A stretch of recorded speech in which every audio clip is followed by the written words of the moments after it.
ಸ್ಯಾಂಡಲ್ವುಡ್ನ ಯುವ ನಟ ಸಂತೋಷ್ ಬಾಲರಾಜ್ ನಿಧನ ಹೊಂದಿದ್ದಾರೆ.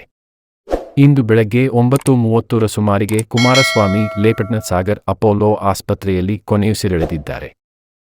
ಹಿರಿಯ ನಿರ್ಮಾಪಕ ಆನೇಕಲ್ ಬಾಲರಾಜ್ ಅವರ ಪುತ್ರ ಸಂತೋಷ್ ಬಾಲರಾಜ್ ಕಳೆದ ತಿಂಗಳು ಜಾಂಡೀಸ್ನಿಂದಾಗಿ ಆಸ್ಪತ್ರೆಗೆ ದಾಖಲಾಗಿ ಚಿಕಿತ್ಸೆ ಪಡೆದು ಗುಣಮುಖರಾಗಿದ್ದರು.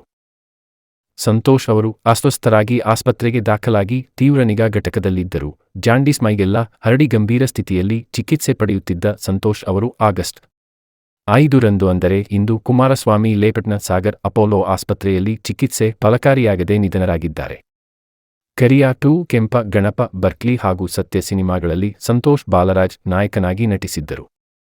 ಅತಿ ಚಿಕ್ಕ ವಯಸ್ಸಿನಲ್ಲೇ ಅಂದರೆ ಕೇವಲ 38ರ ವಯಸ್ಸಿನಲ್ಲೇ ಸಾವನ್ನಪ್ಪಿದ್ದು ತುಂಬ ನೋವಿನ ವಿಷಯ. ಆ ದೇವರು ಅವರ ಆತ್ಮಕ್ಕೆ ಶಾಂತಿ ನೀಡಲಿ ಎಂದು ಪ್ರಾರ್ಥಿಸೋಣ.